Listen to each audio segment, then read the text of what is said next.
Lundi 8 avril, bonjour à toutes et à tous, bienvenue sur Grand Lille TV, votre chaîne d'information régionale en continu, en images, en 8 minutes. Voici le journal préparé par l'ensemble de la rédaction avec tout d'abord vos prévisions météo. C'est un temps assez difficile, assez compliqué qui s'annonce aujourd'hui avec des perturbations nuageuses qui vont s'enchaîner, un temps menaçant, des averses, des précipitations malheureusement prévues aujourd'hui dans la métropole lilloise. Un temps difficile, je vous le disais, même si les températures restent de saison. 14 degrés à Lille cet après-midi pour les maximales, la météo complète bien sûr après le journal. Mais on continue de parler du ciel à la une de l'actualité en ce lundi, puisque la région subit de nouveau un épisode de pollution aux particules fines. C'était déjà le cas hier, avec un indice de qualité de l'air particulièrement mauvais de 9 sur 10 selon Atmo Hauts-de-France. C'est un tout petit peu mieux aujourd'hui. Les conditions météo étant défavorables à la dispersion des particules, la pollution pourrait se poursuivre plusieurs jours. On démarre en image avec une information en emploi. À Tourcoing, le centre d'appel WebHelp prévoit de recruter 500 nouveaux salariés d'ici 2022. Installé depuis l'an dernier sur le site de l'Union, en pleine transformation ces dernières années, l'entreprise compte déjà 160 employés aujourd'hui. La plupart des prochains recrutements se fera en CDI à 35, 37 ou 39 heures pour des salaires de 20 à 30% au-dessus du SMIC. Globalement, WebHelp ne cherche pas forcément des personnes diplômées ou qualifiées. Seule la motivation et l'état d'esprit comptent.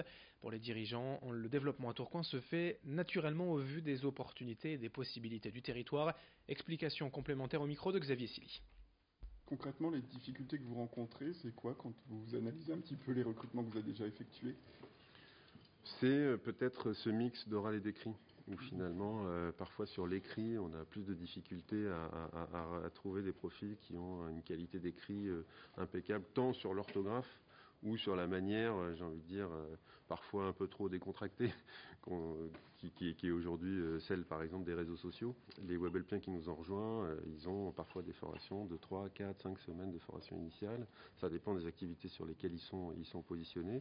Et puis on les accompagne dans ces savoir-faire. On leur apprend parfois aussi à travailler par écrit.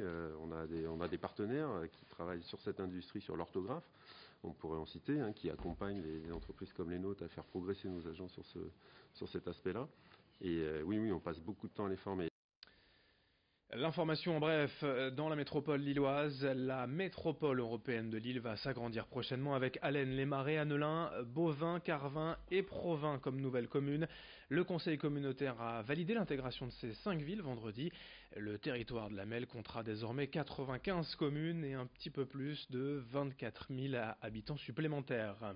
Lors de ce conseil communautaire, le président de la Melle, Damien Castelin, a mis en demeure l'opérateur Keolis contre les dysfonctionnements du réseau de transport en commun et Ilevia, avec pour objectif, je cite, de fiabiliser l'information voyageurs, résoudre la desserte des établissements scolaires et résorber au plus vite les retards constatés. Si tel n'est pas le cas, Damien Castelin s'est dit prêt à réclamer les pénalités prévues au contrat.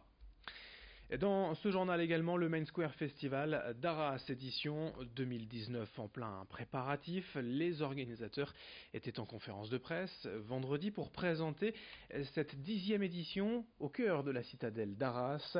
À 3 mois de l'événement, les organisateurs ont rappelé les grands noms de cette édition, notamment DJ Snake, Damso, Angèle, Ben Harper, L'Homme Pâle, Big Flo et Oli et d'autres encore. En tout 47 artistes ou groupes prévus en 3 jours sur les 3 scènes de la citadelle. Je vous le disais, le festival fêtera cette année sa 10e édition au cœur de la citadelle et bien d'autres sont encore prévues puisque l'organisation a signé avec la ville d'Arras jusqu'en 2026. Explication de l'organisateur lui-même, Armel Campagna, au micro de Rémi Desremeaux. On est fiers de pouvoir représenter chaque année tous ces styles de musique. C'est, je pense, ce qui fait la force de l'événement. Et cette année, on a un engouement extrêmement fort sur la programmation.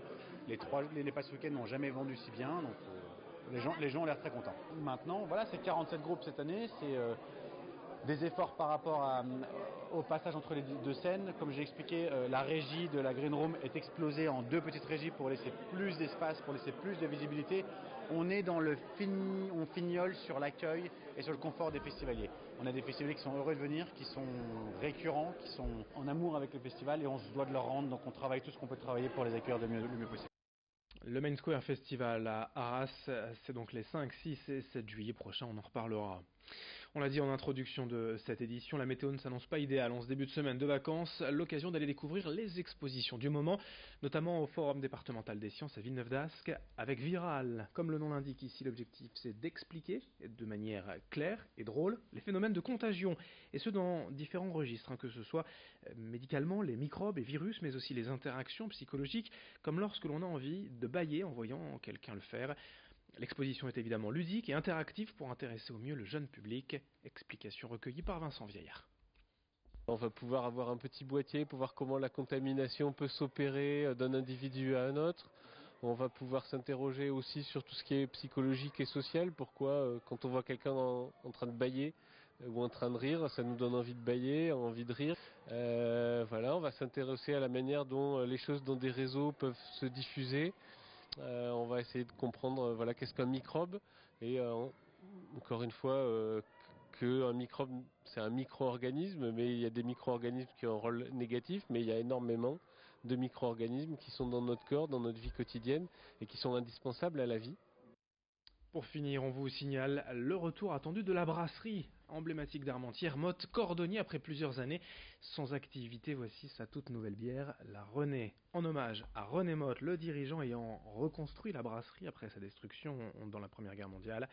Créée en 1650 le long de la Lys, cette brasserie est un monument de la ville et a vu défiler bon nombre d'Armentiérois comme salariés. Vendredi, lors du marché, le stand présentant la René a été pris d'assaut, une forme de souvenir pour de nombreux habitants et pour les propriétaires. La famille possède en effet la brasserie depuis 1792, c'est la 10e génération à sa tête. Bref, cette bière, c'est aussi un peu d'histoire locale. Explication au micro de Vincent Vieillard. Ce qu'on voulait, c'est que ce soit une bière de caractère, comme lui, justement. Il était courageux, ambitieux, il aimait bien la bière, et donc ce qu'on a voulu, c'est que ce soit une bière blonde, rafraîchissante. Il faut qu'elle soit accessible à tous, donc pas trop forte, elle fait 6 degrés. Elle a une mousse bien ferme, bien onctueuse. Sur votre verre, elle va vous laisser des belles ombrelles de bière, de mousse. Et donc ce qu'on veut, c'est que tous les gens prennent plaisir à partager des bons moments de convivialité autour d'une bonne bière. On termine avec le sport. D'abord le football en Ligue 1, match nul 1 partout pour le LOSC hier à Reims. Lille qui prend 5 points d'avance désormais sur le 3e Lyon. En basket en Pro B, défaite du LMBC à Nancy 78-69. Et puis en Ligue féminine de basket, défaite également de l'ESBVA face à Basketland 77-71. Une défaite synonyme de playdown. Les Villeneuvoises joueront en effet le maintien cette saison avec un nouveau coach, Fred Duzard, parti en Belgique à Braine. C'est Rachid Méziane qui luttera avec Villeneuve d'Ascq pour ne pas descendre. Merci de votre fidélité. Dans un instant à suivre sur Grand Lille TV vos prévisions météo. Très bonne journée à toutes et à tous.